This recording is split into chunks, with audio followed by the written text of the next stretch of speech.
أعوذ بالله من الشيطان الرجيم. بسم الله الرحمن الرحيم. وقال الذين لا يرجون لقاءنا لولا أنزل علينا الملائكة أو نرى ربنا لقد استكبروا في أنفسهم وعتوا عتوا كبيرا. يوم يرون الملائكة لا بشرى يومئذ للمجرمين ويقولون حجرا محجورا. وقدمنا إلى ما عملوا من عمل فجعلناه هباء منثورا. أصحاب الجنة يومئذ خير مستقرا وأحسن مقيلا. ويوم تشقق السماء بالغمام ونزل الملائكة تنزيلا. الملك يومئذ الحق للرحمن وكان يوما على الكافرين عسيرا. ويوم يعض الظالم على يديه يقول يا ليتني اتخذت مع الرسول سبيلا. يا ويلتى ليتني لم أتخذ فلانا خليلا. لقد أضلني عن الذكر بعد إذ جاءني وكان الشيطان للإنسان خذولا. وقال الرسول يا رب إن قومي اتخذوا هذا القرآن مهجورا. وكذلك جعلنا لكل نبي عدوا من المجرمين وكفى بربك هاديا ونصيرا. وقال الذين كفروا لولا نزل عليه القرآن جملة واحدة كذلك لنثبت به فؤادك ورتلناه ترتيلا. ولا يأتونك بمثل إلا جئناك بالحق وأحسن تفسيرا. الذين يحشرون على وجوههم إلى جهنم أولئك شر مكانا وأضل سبيلا. ولقد آتينا موسى الكتاب وجعلنا معه أخاه هارون وزيرا. فقلنا اذهبا إلى القوم الذين كذبوا بآياتنا فدمرناهم تدميرا. وقوم نوح لما كذب الرسل أغرقناهم وجعلناهم للناس آية وأعتدنا للظالمين عذابا أليما. وعادا وثمود وأصحاب الرأس وقرونا بين ذلك كثيرا. وكلا ضربنا له الأمثال وكلا تبرنا تتبيرا. ولقد أتوا على القرية التي أمطرت مطر السوء أفلم يكونوا يرونها بل كانوا لا يرجون نشورا. وإذا رأوك إن يتخذونك إلا هزوا أهذا الذي بعث الله رسولا. إن كاد ليضلنا عن آلهتنا لولا أن صبرنا عليها وسوف يعلمون حين يرون العذاب من أضل سبيلا. أرأيت من اتخذ إلهه هواه أفأنت تكون عليه وكيلا. أم تحسب أن أكثرهم يسمعون أو يعقلون إن هم إلا كالأنعام بل هم أضل سبيلا. ألم تر إلى ربك كيف مد الظل ولو شاء لجعله ساكنا ثم جعلنا الشمس عليه دليلا. ثم قبضناه إلينا قبضا يسيرا. وهو الذي جعل لكم الليل لباسا والنوم سباتا وجعل النهار نشورا. وهو الذي أرسل الرياح بشرا بين يدي رحمته وأنزلنا من السماء ماء طهورا لنحيي به بلدة ميتا ونسقيه مما خلقنا أنعاما وأناسيا كثيرا. ولقد صرفناه بينهم ليذكروا فأبى أكثر الناس إلا كفورا. ولو شئنا لبعثنا في كل قرية نذيرا. فلا تطع الكافرين وجاهدهم به جهادا كبيرا. وهو الذي مرج البحرين هذا عذب فرات وهذا ملح أجاج وجعل بينهما برزخا وحجرا محجورا وهو الذي خلق من الماء بشرا فجعله نسبا وصهرا وكان ربك قديرا ويعبدون من دون الله ما لا ينفعهم ولا يضرهم وكان الكافر على ربه ظهيرا وما أرسلناك إلا مبشرا ونذيرا قل ما أسألكم عليه من أجر إلا من شاء أن يتخذ إلى ربه سبيلا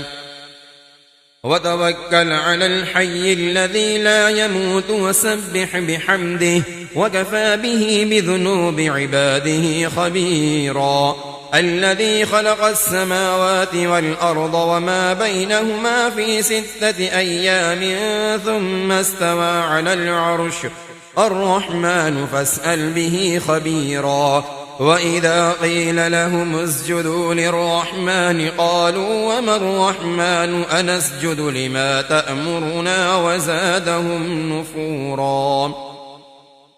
تبارك الذي جعل في السماء بروجا وجعل فيها سراجا وقمرا منيرا وهو الذي جعل الليل والنهار خلفة لمن أراد أن يذكر أو أراد شكورا وعباد الرحمن الذين يمشون على الأرض هونا وإذا خاطبهم الجاهلون قالوا سلاما والذين يبيتون لربهم سجدا وقياما والذين يقولون ربنا اصرف عنا عذاب جهنم إن عذابها كان غراما إنها ساءت مستقرا ومقاما والذين إذا أنفقوا لم يسرفوا ولم يقتروا وكان بين ذلك قواما والذين لا يدعون مع الله إلها آخر ولا يقتلون النفس التي حرم الله إلا بالحق ولا يزنون ومن يفعل ذلك يلقى أثاما يضاعف له العذاب يوم القيامة ويخلد فيه مهانا إلا من تاب وآمن وعمل عملا صالحا فأولئك يبدل الله سيئاتهم حسنات وكان الله غفورا رحيما ومن تاب وعمل صالحا فإنه يتوب إلى الله متابا والذين لا يشهدون الزور وإذا مروا باللغو مروا كراما والذين إذا ذكروا بآيات ربهم لم يخروا عليها سما وعميانا والذين يقولون ربنا هب لنا من أزواجنا وذرياتنا قرة أعين وجعلنا للمتقين إماما أولئك يجزون الغرفة بما صبروا ويلقون فيها تحية وسلاما خالدين فيها حسنت مستقرا ومقاما قل ما يعبأ بكم ربي لولا دعاؤكم فقد كذبتم فسوف يكون لزاما بسم الله الرحمن الرحيم طاسيم تلك آيات الكتاب المبين لعلك باخع نفسك ألا يكونوا مؤمنين إن نشأ ننزل عليهم من السماء آية فظلت أعناقهم لها خاضعين وما يأتيهم من ذكر من الرحمن محدث إلا كانوا عنه معرضين فقد كذبوا فسيأتيهم أنباء ما كانوا به يستهزئون أولم يروا إلى الأرض كم أنبتنا فيها من كل زوج كريم إن في ذلك لآية وما كان أكثرهم مؤمنين وإن ربك لهو العزيز الرحيم وإذ نادى ربك موسى أن ائت القوم الظالمين قوم فرعون ألا يتقون قال رب إني أخاف أن يكذبون ويضيق صدري ولا ينطلق لساني فأرسل إلى هارون ولهم علي ذنب فأخاف أن يقتلون قال كلا فاذهبا بآياتنا إنا معكم مستمعون فأتيا فرعون فقولا إنا رسول رب العالمين أن أرسل معنا بني إسرائيل قال ألم نربك فينا وليدا ولبثت فينا من عمرك سنين وفعلت فعلتك التي فعلت وأنت من الكافرين قال فعلتها إذا وأنا من الضالين ففررت منكم لما خفتكم فوهب لي ربي حكما وجعلني من المرسلين وتلك نعمة تمنها علي أن عبدت بني إسرائيل قال فرعون وما رب العالمين قال رب السماوات والأرض وما بينهما إن كنتم موقنين قال لمن حوله ألا تستمعون قال ربكم ورب آبائكم الأولين قال إن رسولكم الذي أرسل إليكم لمجنون قال رب المشرق والمغرب وما بينهما إن كنتم تعقلون قال لئن اتخذت إلها غيري لأجعلنك من المسجونين قال أولو جئتك بشيء مبين قال فأت به إن كنت من الصادقين فألقى عصاه فإذا هي ثعبان مبين ونزع يده فإذا هي بيضاء للناظرين قال للملأ حوله إن هذا لساحر عليم يريد أن يخرجكم من أرضكم بسحره فماذا تأمرون قالوا أرجه وأخاه وابعث في المدائن حاشرين يأتوك بكل سحار عليم فجمع السحرة لميقات يوم معلوم وقيل للناس هل أنتم مجتمعون لعلنا نتبع السحرة إن كانوا هم الغالبين فلما جاء السحرة قالوا لفرعون أئن لنا لأجرا إن كنا نحن الغالبين قال نعم وإنكم إذا لمن المقربين قال لهم موسى ألقوا ما أنتم ملقون فألقوا حبالهم وعصيهم وقالوا بعزة فرعون إنا لنحن الغالبون فألقى موسى عصاه فإذا هي تلقف ما يأفكون فألقي السحرة ساجدين قالوا آمنا برب العالمين رب موسى وهارون قال آمنتم له قبل أن آذن لكم إنه لكبيركم الذي علمكم السحر فلسوف تعلمون لأقطعن أيديكم وأرجلكم من خلاف ولأصلبنكم أجمعين قالوا لا ضير إنا إلى ربنا منقلبون إنا نطمع أن يغفر لنا ربنا خطايانا أن كنا أول المؤمنين وأوحينا إلى موسى أن أسر بعبادي إنكم متبعون فأرسل فرعون في المدائن حاشرين إن هؤلاء لشرذمة قليلون وإنهم لنا لغائظون وإنا لجميع حاضرون فأخرجناهم من جنات وعيون وكنوز ومقام كريم كذلك وأورثناها بني إسرائيل فأتبعوهم مشركين فلما تراءى الجمعان قال أصحاب موسى إنا لمدركون قال كلا إن معي ربي سيهدين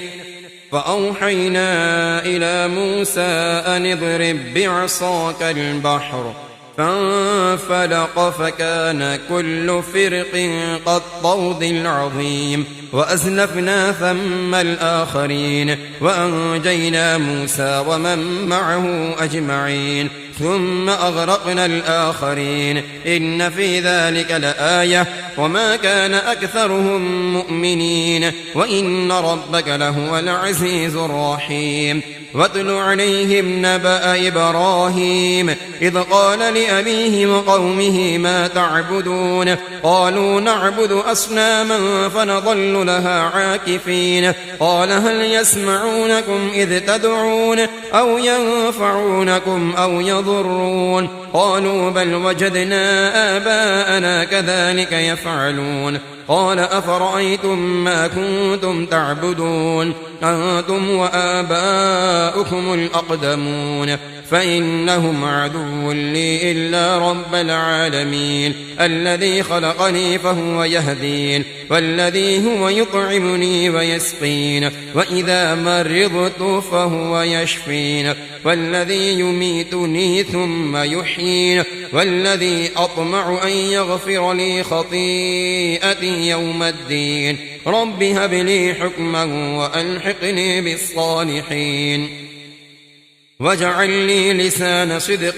في الآخرين واجعل لي من ورثة جنة النعيم واغفر لأبي إنه كان من الضالين ولا تخزني يوم يبعثون يوم لا ينفع مال ولا بنون إلا من أتى الله بقلب سليم وأزلفت الجنة للمتقين وبرزت الجحيم للغاوين وقيل لهم أين ما كنتم تعبدون من دون الله هل ينصرونكم أو ينتصرون فكبكبوا فيها هم والغاوون وجنود إبليس أجمعون قالوا وهم فيها يختصمون تالله إن كنا لفي ضلال مبين إذ نسويكم برب العالمين وما أضلنا إلا المجرمون فما لنا من شافعين ولا صديق حميم فلو أن لنا كرة فنكون من المؤمنين إن في ذلك لآية وما كان أكثرهم مؤمنين وإن ربك لهو العزيز الرحيم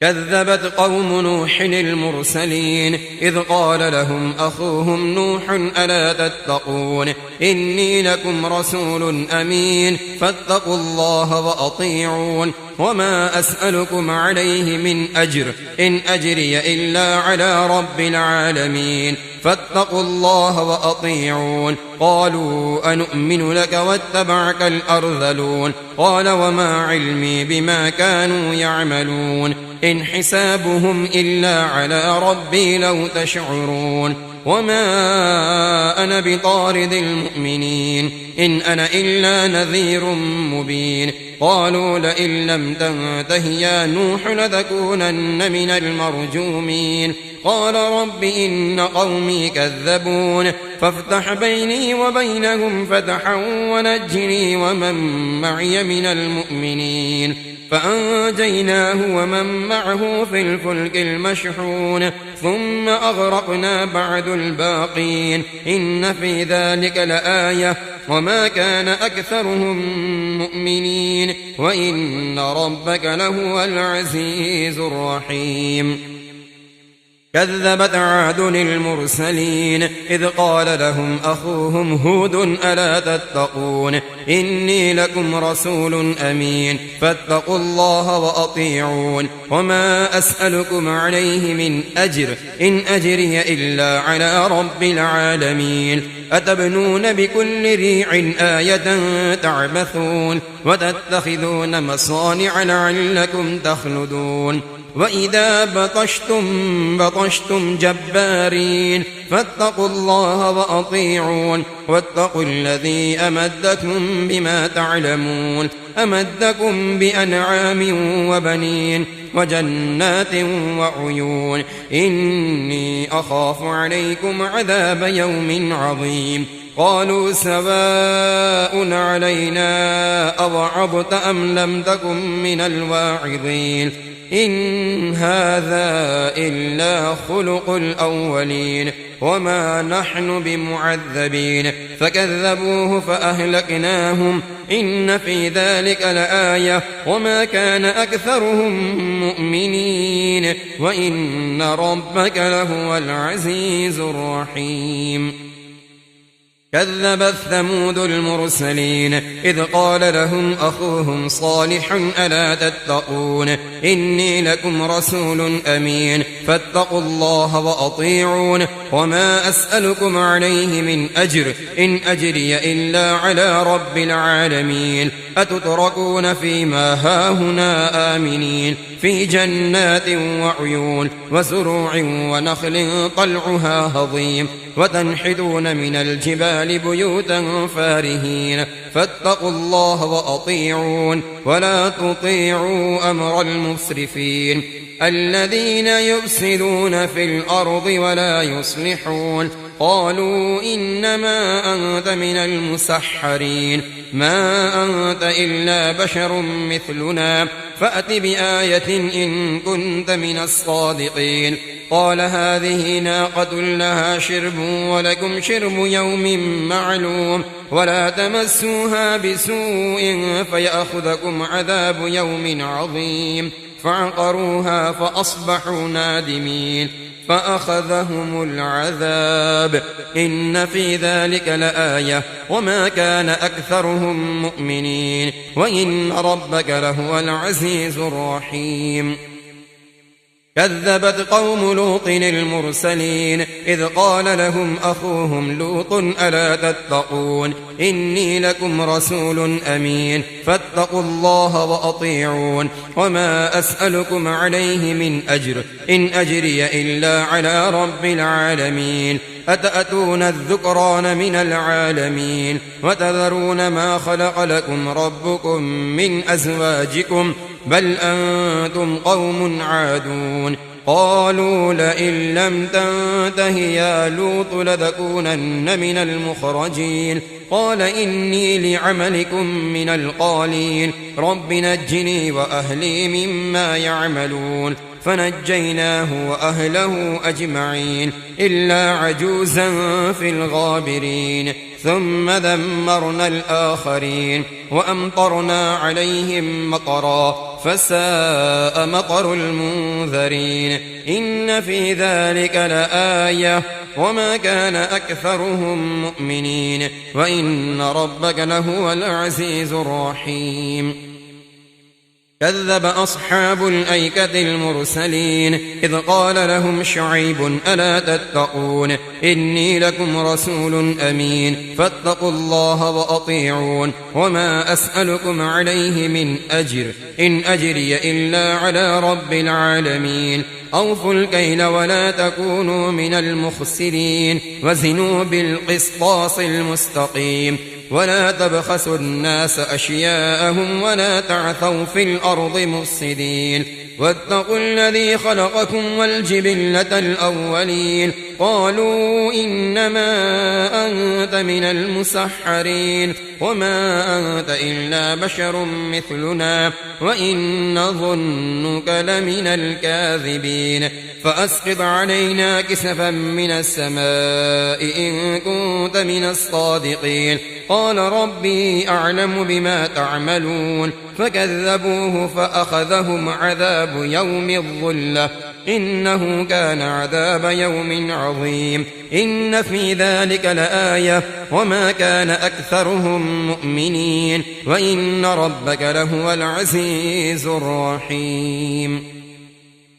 وإنه لتنزيل رب العالمين نزل به الروح الأمين على قلبك لتكون من المنذرين بلسان عربي مبين وإنه لفي زبر الأولين أولم يكن لهم آية أن يعلمه علماء بني إسرائيل ولو نزلناه على بعض الأعجمين فقرأه عليهم ما كانوا به مؤمنين كذلك سلكناه في قلوب المجرمين لا يؤمنون به حتى يروا العذاب الأليم فيأتيهم بغتة وهم لا يشعرون فيقول هل نحن منظرون أفبعذابنا يستعجلون أفرأيت إن متعناهم سنين ثم جاءهم ما كانوا يوعدون ما أغنى عنهم ما كانوا يمتعون وما أهلكنا من قرية إلا لها منذرون ذكرى وما كنا ظالمين وما تنزلت به الشياطين وما ينبغي لهم وما يستطيعون إنهم عن السمع لمعزولون فلا تدع مع الله إلها آخر فتكون من المعذبين وأنذر عشيرتك الأقربين واخفض جناحك لمن اتبعك من المؤمنين فإن عصوك فقل إني بريء مما تعملون وتوكل على العزيز الرحيم الذي يراك حين تقوم وتقلبك في الساجدين إنه هو السميع العليم هل أنبئكم على من تنزل الشياطين تنزل على كل أفاك أثيم يلقون السمع وأكثرهم كاذبون والشعراء يتبعهم الغاوون ألم تر أنهم في كل واد يهيمون وأنهم يقولون ما لا يفعلون إلا الذين آمنوا وعملوا الصالحات وذكروا الله كثيرا وانتصروا من بعد ما ظلموا وسيعلم الذين ظلموا أي منقلب ينقلبون بسم الله الرحمن الرحيم طاسين تلك آيات القرآن وكتاب مبين هدى وبشرى للمؤمنين الذين يقيمون الصلاة ويؤتون الزكاة وهم بالآخرة هم يوقنون إن الذين لا يؤمنون بالآخرة زينا لهم أعمالهم فهم يعمهون أولئك الذين لهم سوء العذاب وهم في الآخرة هم الأخسرون وإنك لتلقى القرآن من لدن حكيم عليم إذ قال موسى لأهله إني آنست نارا سآتيكم منها بخبر أو آتيكم بشهاب قبس لعلكم تصطلون فلما جاءها نودي أن بورك من في النار ومن حولها وسبحان الله رب العالمين يا موسى إنه أنا الله العزيز الحكيم وألق عصاك فلما رآها تهتز كأنها جان ولا مدبرا ولم يعقب يا موسى لا تخف إني لا يخاف لدي المرسلون إلا من ظلم ثم بدل حسنا بعد سوء فإني غفور رحيم وأدخل يدك في جيبك تخرج بيضاء من غير سوء في 9 آيات إلى فرعون وقومه إنهم كانوا قوما فاسقين فلما جاءتهم آياتنا مبصرة قالوا هذا سحر مبين وجحدوا بها واستيقنتها أنفسهم ظلما وعلوا فانظر كيف كان عاقبة المفسدين ولقد آتينا داود وسليمان علما وقال الحمد لله الذي فضلنا على كثير من عباده المؤمنين. وورث سليمان داود وقال يا أيها الناس علمنا منطق الطير وأوتينا من كل شيء إن هذا لهو الفضل المبين. وحشر لسليمان جنوده من الجن والإنس والطير فهم يوزعون حتى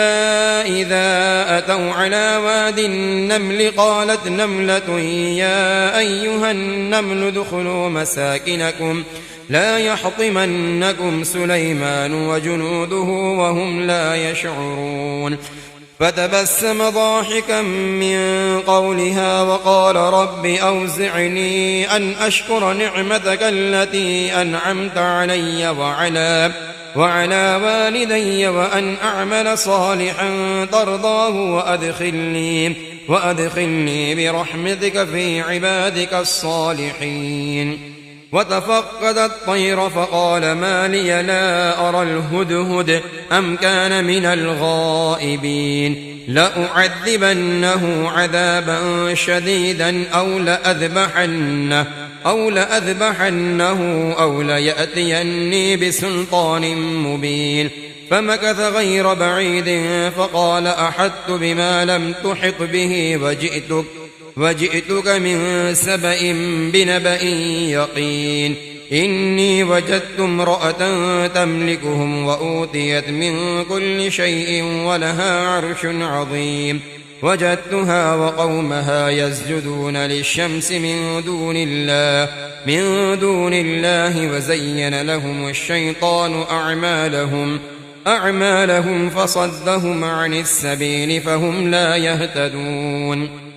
ألا يسجدوا لله الذي يخرج الخبأ في السماوات والأرض ويعلم ما تخفون وما تعلنون. الله لا إله إلا هو رب العرش العظيم. قال سننظر أصدقت أم كنت من الكاذبين اذهب بكتابي هذا فألقه إليهم ثم تول عنهم فانظر ماذا يرجعون. قالت يا أيها الملأ إني ألقي إلي كتاب كريم إنه من سليمان وإنه بسم الله الرحمن الرحيم ألا تعلوا علي وأتوني مسلمين. قالت يا أيها الملأ أفتوني في أمري ما كنت قاطعة أمرا حتى تشهدون. قالوا نحن أولو قوة وأولو بأس شديد والأمر إليك فانظري ماذا تأمرين. قالت إن الملوك إذا دخلوا قرية أفسدوها وجعلوا أعزة أهلها أذلة وكذلك يفعلون. وإني مرسلة إليهم بهدية فناظرة بما يرجع المرسلون. فلما جاء سليمان قال أتمدونني بمال فما آتاني الله خير مما آتاكم بل أنتم بهديتكم تفرحون. ارجع إليهم فلنأتينهم بجنود لا قبل لهم بها ولنخرجنهم منها أذلة وهم صاغرون. قال يا أيها الملأ أيكم يأتيني بعرشها قبل أن يأتوني مسلمين. قال عفريت من الجن أنا آتيك به قبل أن تقوم من مقامك وإني عليه لقوي أمين. قال الذي عنده علم من الكتاب أنا آتيك به قبل أن يرتد إليك طرفك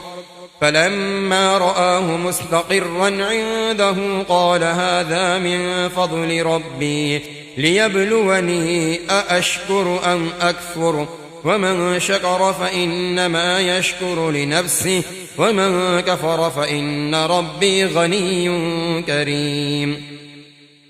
قال نكروا لها عرشها ننظر أتهتدي أم تكون من الذين لا يهتدون فلما جاءت قيل أهكذا عرشك قالت كأنه هو وأوتينا العلم من قبلها وكنا مسلمين وصدها ما كانت تعبد من دون الله إنها كانت من قوم